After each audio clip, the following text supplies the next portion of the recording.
Now excited to be joined by a very special guest. It is the one and only Chris Doering.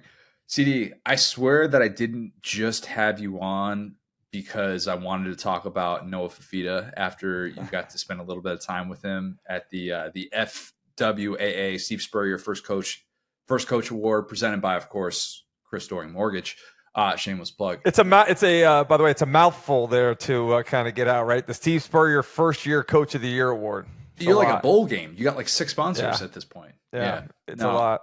Yeah. So would you like to join me on the Noah Fifita bandwagon? Because I'm driving it. I'm not passenger. I am driving it. I will welcome you in the passenger seat. Yeah. No, you definitely will be welcoming me because I didn't actually know a ton about him prior to this, the lead up to the awards. And this award thing has kind of evolved here. It's really cool for us, here in Gainesville. Everybody thinks about Florida football and everything, but for one night at the end of February, Gainesville becomes kind of the epicenter of college football in general, and it's grown. This was the third annual event that we've had. It went from being just the First Year Coach of the Year award, where Shane Beamer and Josh Heupel won it in year one, to last year we added the Legend Award winner, where Bob Stoops was honored, along with Sonny Dykes last year as the First Year award winner.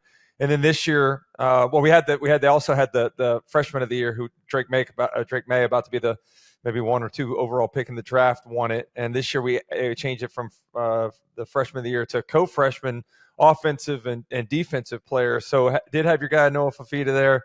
Also, we had Dylan Thieneman from Purdue, who was tremendous in his freshman season, 106 tackles and 6 interceptions as a true freshman. So the award has grown. We had both Coach Brennan from Arizona. We had Coach Walters from Purdue. Obviously, our winner, Jamie Chadwell, was there too, and Coach Rick was there. It was a great night, man. And Coach Spurrier, I want to get you down here for it. I mean, you're in Orlando, right? You're not far away, so I got to get you here next year. But Coach Spurrier, with the microphone in his hand, still as electric as he was during media days as an active coach. So I think everybody probably, as much as you say about all those guys that attended, is still all about Coach Spurrier in front of everybody up there. Spurrier can bring it every single time. Like, as much as everybody has talked about, like, oh, what's Corso's replacement going to be? If they really just wanted to try and replicate Corso on game day, like, Spurrier is the closest to that. Although obviously the direction they've gone with McAfee and now with adding Saban on board, that'll be different. But you're right. I don't know why. For whatever reason, I have not been. I haven't been invited. That's what it is. Well, we just added a little bit of the media coverage this year, so we will put you on the list for next year for sure. You're obviously one of my favorites, and would love to have you up for it, man. Love it. Definitely can make that happen. I was thinking about this. Fifita and Milroe they're in really unique spots as the faces of their respective programs who stayed post coaching change. Should we have an even greater appreciation for those two on the outside because of how easy it would have been for them to be able to hit the portal, getting paid a ton of money probably to leave? Yeah, there's no doubt about it. And listening to Noah Fifita talk and having a chance to talk to Dylan Thieneman before the awards banquet, I asked him, where he was from. He said, I'm from, just outside of Indianapolis, in northern Indianapolis. Just a short ride away from West Lafayette, where obviously Purdue University is. I said, were you a lifelong Purdue fan? He said, yeah, both my brothers played there, so I grew up a Purdue fan. So you're talking about in a day and age where we talk all the time about name, image, and likeness and transfer portal and guys moving all over and not having any real connection to the school. We honored 2 guys that night that were contrary to what we hear about all the time. So maybe it's not as prevalent as what we make it out to be. Maybe we should focus on the guys like Noah Fifita that, committed to a school, that stayed despite a coaching change, that stayed despite, being really effective in an offense that Jed Fish now has taken to Washington and wanting to finish the job. Both of those guys were very adamant about their love of their respective universities, and it was refreshing to hear that on that Monday night earlier in the week. Yeah, if Noah Fifita had taken a page out of the Caleb Williams playbook and followed Jed Fish to Washington after his freshman season, I don't think anybody would have been too surprised. But huge for Arizona. I know they're going to appreciate him that much more. In a weird way, it kind of already feels like that with DJ Lagway at Florida. Obviously, no coaching change, so we're not talking about that. But that guy could have gone anywhere, and he stuck with the program that's obviously had 3 consecutive losing seasons. We talked about this after he signed, that Graham Mertz still going to be the guy, but there are plans to have several packages with DJ Lagway. They want to be able to use his skill set to jumpstart this offense. How do you think Napier approaches this, knowing how daunting those final 5 games are that everybody's talking about? Well, first and foremost, I think the success of DJ Lagway and Billy Napier at Florida are intertwined, right? I mean, they're connected at the hip. How DJ Lagway goes is going to determine the future of where and how long Billy Napier is able to stay in Gainesville. That's a lot of pressure on a freshman. There's a lot of pressure and expectation on him anyway. And then you factor in the reports of him making $1.5 million, and there was a time where you said, hey, these guys are just kids. You have to go easy on them. That's not the case anymore. When you make that kind of money, there's an ROI that's expected. And so Florida fans want that return, and they want it this year. The great part for DJ Lagway is that he has Graham Mertz coming back for another season. I don't think you could have a better situation for DJ Lagway than to be an understudy behind Graham Mertz, not have to necessarily carry the load, do some things to complement what Graham Mertz does, but most importantly, learn how to be a professional. That's what I saw from Graham Mertz this year in terms of coming in, learning the offense, the commitment to being in the playbook, the commitment to creating relationships with his teammates. He won that locker room over immediately. And so I think it's a great opportunity for DJ Lagway to learn a lot this season and put that into use in the 2025 season more so than this year. Should he be getting reps with the ones in spring and in fall camp? Like, would you prioritize that if you were Billy? Would you be saying, hey, like, look, I know Graham's our guy, but you just never know how things are going to play out. We think that you're going to be getting meaningful reps in these games. Like, would you be saying, DJ, we need you to be able to take some first team reps, and I don't care if that's going to upset some others in this quarterback room? I think you do the opposite. What you do is you say before we go to spring, and I think most teams do this, most coaches do this, is like, we don't have a depth chart necessarily. We have guys taking reps with everybody. I mean, the idea for this time of year are to put players in situations to see how they react, how, guys are able to play with one another, who maybe is ready to take that next step forward. So I don't think you necessarily look at that as, hey, we're going to get you in there with our perceived ones right now. I think you'll see a lot of different combinations of guys getting a chance to work together throughout the spring and summer. It's probably not a fair question. I'm putting you on the spot a little bit, but does he remind you of anybody specifically? Like, is there a comp? It doesn't have to be just a Florida guy, but everybody talks about the deep ball prowess and what he's capable of doing. That's why, you don't win these national, player of the year awards without having some of that. Like, but is there a guy that you can kind of pinpoint and say that's kind of the game that he is modeled his own after? Honestly, I haven't watched a ton. I haven't gone in and watched any of the game film necessarily. Everything I've seen have been on the social media cut-ups that get put out there. So obviously you're getting to see the highlights and what they want you to see. Clearly a tremendous arm and has mobility to create when things break down, or can be utilized in the run game as well. I think it's an interesting, and maybe you can answer this more so than I can at this point. And I'm looking forward to getting to see TJ in the spring when I get out to practice some. But there was such a contrast between Chris Leak and Tim Tebow that it was easy to say, all right, we need Tim Tebow in the short yardage goal line situations. We need him when we're going to run a little zone read stuff. I don't know, how different. I certainly don't believe that they're as different as those two guys were when you're making a comparison to their games. But, I'm interested. Is it more so situational that you use DJ Lagway, or is it, hey, we're going to give you the 4th series and be ready to go in there and run that entire series? Remember, I go back to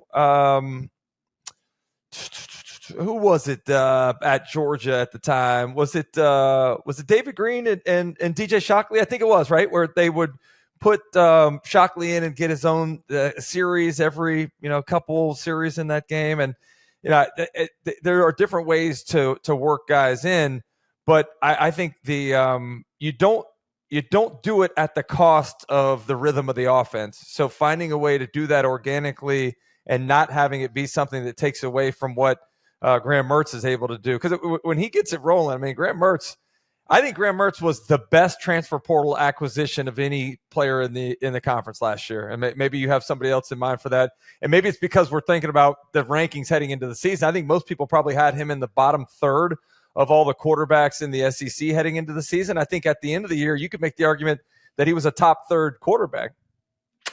I'd go. It's worth. I think it's worth bringing up because he exceeded expectations. And look, I was dead wrong. I had him at the very last spot in SEC quarterback rankings coming into the season. There's no denying that Graham Mertz was a better player than I thought he was going to be. He was a better player at Florida than he was at any point at Wisconsin. It's not debatable. Like the throws that he was making, the rhythm that he would get into when he was rolling, much like we saw in the South Carolina game, especially. But yeah, I mean, I'd probably give it a little bit of an edge to Trey Harris or Ray Davis, some of those guys that obviously came in and were such instant impact, all SEC type guys. But you're right. I mean, you can at least feel like you could do things offensively with him, with his skill set, which at this point last year, I'm saying, I don't really know what this offense is going to look like.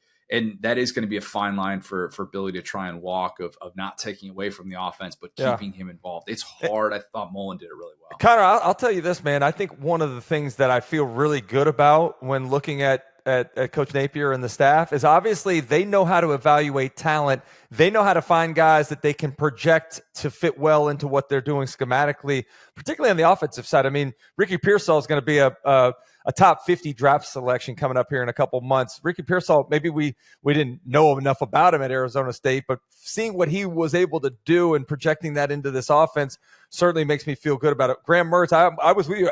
Watching him at Wisconsin, he was less than impressive there in those 3 or 4 years, whatever it was. But, listening to Coach Napier last spring talk about how good he's going to be in this offense when you give him opportunity to have tags at the end of every play, to get him to the right play at the line of scrimmage, to give him an opportunity to be out of the shotgun where he hadn't had that chance to do much of it at Wisconsin. I feel good about what they've been able to do in terms of identifying folks that not only fit well in the schemes, but culturally in the locker room as well. I've shared my thoughts on this ad nauseum, so I'll spare the listeners me repeating myself. But what are your thoughts on Billy keeping play calling duties and just bringing in former OCs to be analysts? Yeah, it's crazy for me, Connor, because I go back and think about, I could never have imagined Coach Spurrier handing over the play calling duties. I mean, Coach Spurrier is maybe the exception to the rule in terms of maybe the best play caller I've ever seen before. The guy that can stand on the sideline and know what a defense is doing before they even know, and calling the right plays just based on the momentum of the game. I couldn't imagine him handing that over. And I think, for a coach that's worked their way all the way up as a coordinator into getting that head coaching job, why would you put your fate in the hands of anybody else? Now, the thing that I think is different now is watching guys like Eli Drinkwitz talk about how much it benefited him as a head coach and his team to pass the play calling duties over to Kirby Moore, to think about, all of the errors. You go back to the beginning of the season against Utah, the 2 number 3s on the field, the debacle late in the Arkansas game, the penalties against Florida State, the play clock always being right down to the last few seconds when the play was coming in. That was a theme throughout the year. So I do think, just for the overall smoothness of and efficiency of the team running better, I do think he would be better served to have somebody that could take the play calling duties off his plate and let him be a little bit more of a CEO. But I also don't blame him for, if I'm going down on, my play calling and what that is either going to do to help me or hurt me. Yeah, at this point, I just think it's entirely different to do it now compared to 10 years ago. Yeah, and all the things that you got to worry about. Your guy Ricky Pearsall, you mentioned before, he's off to the NFL, which should mean that it's Trey Wilson time, and he is, for my money, the most promising piece of this offense in 2024. In the immediate impacts, we're talking about Lagway more so long term. Does he have all SEC type upside already? There's no question about it. I mean, the reports, as soon as there were 3 wide receivers that were in that class that they signed last year as freshmen, Trey Wilson was the one that stood out immediately. Everything I heard from the initial practices that my friends had seen, and Shane Matthews, he's the color guy, former 2-time SEC quarterback, 2-time player of the year in the SEC at quarterback position back in the 90s. He knows what he's seeing in terms of looking at receivers that are big-time players, and he told me right from the get-go how impressive he was. I think having the benefit of being around Ricky Pearsall, just as I talked about DJ Lagway benefiting from Graham Mertz and the professionalism that Graham Mertz approaches the game with, I think Trey Wilson benefited from that significantly from Ricky Pearsall, and still continues to have some mentorship from Ricky and encouragement in that way. So he's a playmaker, as a guy that can go up and get the ball. You know, I've seen him make plays in practice and red zone drills where he's out jumping guys that are way bigger than him. I've seen him, take the jet sweep and go the distance. There's a lot that he can do. So I think he's one that not only has the capability, but I think if Florida's offense is going to take that next step further and have somebody that can also kind of replace the production of what Ricky Pearsall had for the offense, they need him to be a get-it-to guy that you commit to getting a certain number of touches in a game. I love those interchangeable guys like that. Just move them across the line of scrimmage, across the formation, whatever the case may be. I don't care if he's sub 6 feet. Doesn't matter. Let that guy go and make plays. Yeah. Let exploit him. Get those mismatches and take advantage of that as much as possible. I think there's a consensus. Luther Burden is the SEC's best returning wideout. Then maybe after that you go with a Trey Harris, Juice Wells at Ole Miss. Maybe even Jordan Watkins is probably thrown into that group. And then after that, maybe it's like Trey Wilson, Brew McCoy, Squirrel White, Dom Lovett. Maybe even like a Kyron Lacey, who's expected to do even bigger things this year at LSU with those two guys off to the NFL. But there's always going to be By the way, transfers. You're doing a great job here. We're sitting here in almost March, and the recall. My mind gets rusty on some of these names. Like I'm talking more basketball right now. I'm not on TV for football. We're doing basketball stuff on the SEC channel on Sirius XM. We're talking baseball. So I was like, please don't put me on the spot for who the next guys are behind those that you listed, because. Man, my mind has too much rust on it right now. Well, this is how we do it. I'm trying to get your mind going a little bit, bringing up all those guys. But I appreciate that. I'm wondering of those guys that I mentioned, or maybe even somebody else that came to mind as I was listing those off. Like who's a guy that you want stock in? Keeping in mind, like Luther Burden, obviously that stock price would be really, really expensive. Yeah. Then maybe those other guys are a little bit more similar. You know what? I want to go back to. I want you to tell me what Juice Wells' stock is right now, because this time last year, I had him along with Malik Neighbors as the two best returning wide receivers. Obviously, we didn't get a lot out of Juice last year because of the injury, but stories about him maybe being able to go and not going, what happened in terms of shopping himself around to get some money on the open market. Like, I want to know how much this guy's into playing football. I want to know how much he's into putting the work in this year, because he's got the skills. And I thought, coming from a place like James Madison, making that jump that he did in his first year at South Carolina, he'd have a little bit more hunger about him. And to hear that maybe he could have gone last year and didn't, that made me a little frustrated, man. I hope that's not who we're going to see in Oxford this year. I hope not either, because I felt for him when the way that it played out with him deciding, whatever Spencer Rattler does, I'm going to follow in his footsteps. If he goes pro after 22, I'm going pro as well. If he comes back, I'm coming back with him. I was like, sign me up. I think it's cool when receivers do that, and you're fully on board. You're locked in that way. Nobody's questioning your mindset to the team or anything like that. And then the way that it played out the first part of the year, where he gets hurt against UNC, and then he has that touchdown in the Georgia game, just a ridiculous open field play in the midst of that great start that South Carolina got off to in Athens. And then he gets hurt on that play too. And I'm like, man, I kind of get it. It's a little bit on a much smaller scale, like what Jackson Smith and Jigba experienced, where it was like, man, whenever he comes back, he just can't quite shake that injury issue. So at first I sided with that. Then what you're talking about played out, where all of a sudden we're like, can he come back and he's just not doing this? Yeah. And if he had gone to the NFL, in a weird way, I think we would have understood it more. That, okay, he's just trying to save himself. He could have gone last year. It's just a lost season, whatever. But then to transfer to Ole Miss, where obviously they've spent big in the transfer portal, it does kind of bring that into question. But when he's right, man, he's capable as being as good as there is in the SEC, maybe being as good as there is in college football. So I agree with you. I hope we see that guy, and especially alongside Trey Harris, who, speaking of guys that when they're healthy, Trey Harris last year coming from Louisiana Tech was fun. Like, he was ridiculously good. So Ole Miss should have the best group of receivers in the SEC, I think, if they're right. And how about Jackson Dart coming back another season too? You know, he's got the big Jet NIL deal. That's the coolest NIL deal that I've ever heard of. Like, I want that NIL deal, and have so much FOMO and jealousy about that, man. How much time have you spent on a PJ? That's what kids call private jets. For those who aren't, thank you. Picking up I appreciate the definition there. Yeah. I've had a few hours, logged a few hours on the PJ, not as many as I'd like, but maybe the coolest PJ experience I had was a guy that is a friend that I do some work with. Not only had the PJ, but had a sushi chef in the back making sushi as we're on the PJ. That's the touch that takes it to the next level. Where were you guys off to?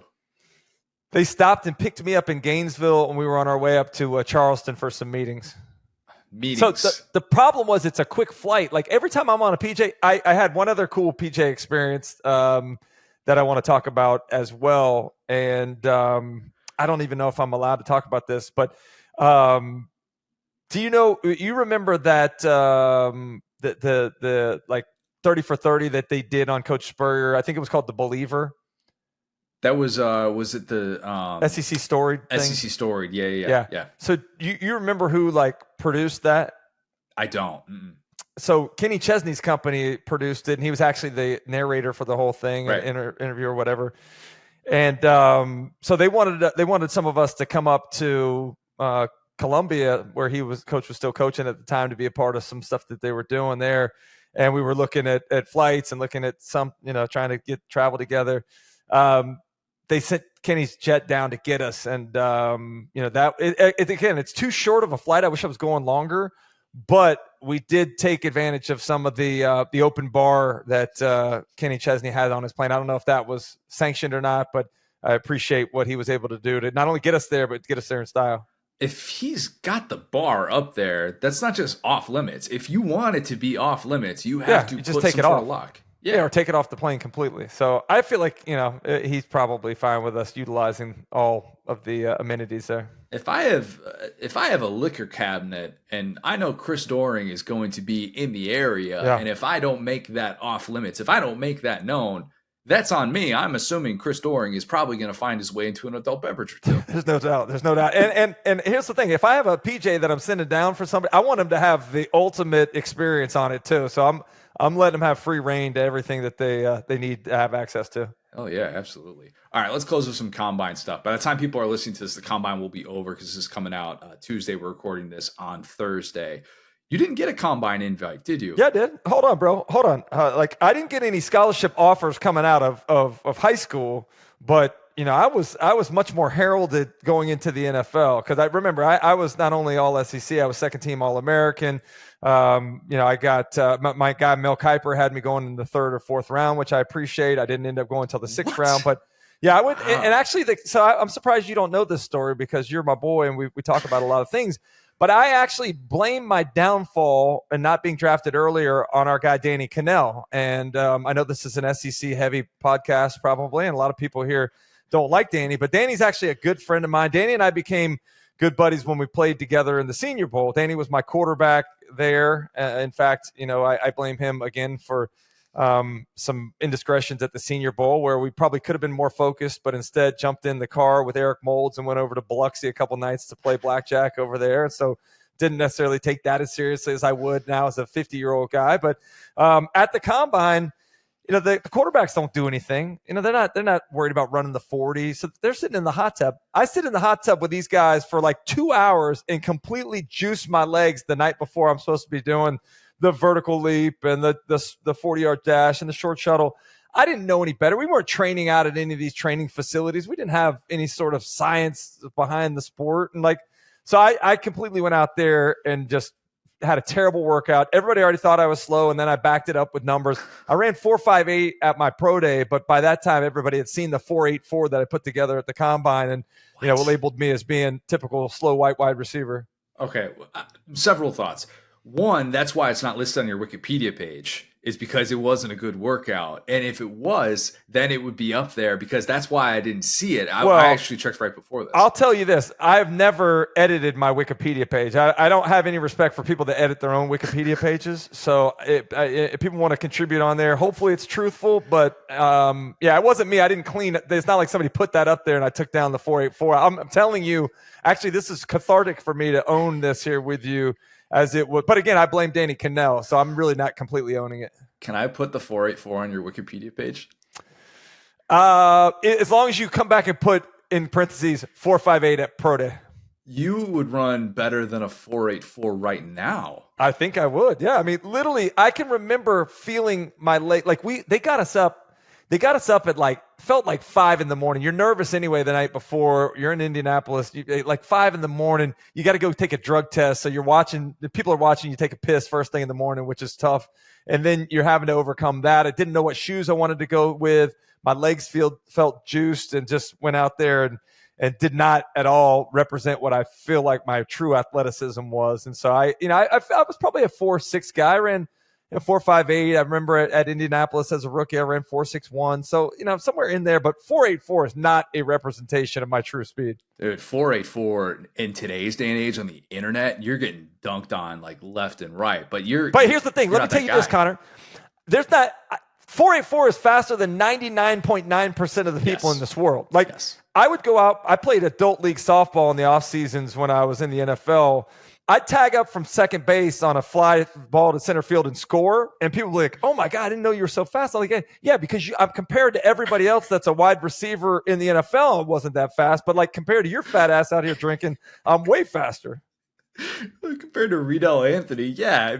I mean, literally, Riedel Anthony, Ike Hilliard, Jaquez Green, Travis McGriff, and me, I was not the fastest guy. But you go back and look, I have pictures, and I'll show it to you. The guy off the line of scrimmage first, this guy, 28.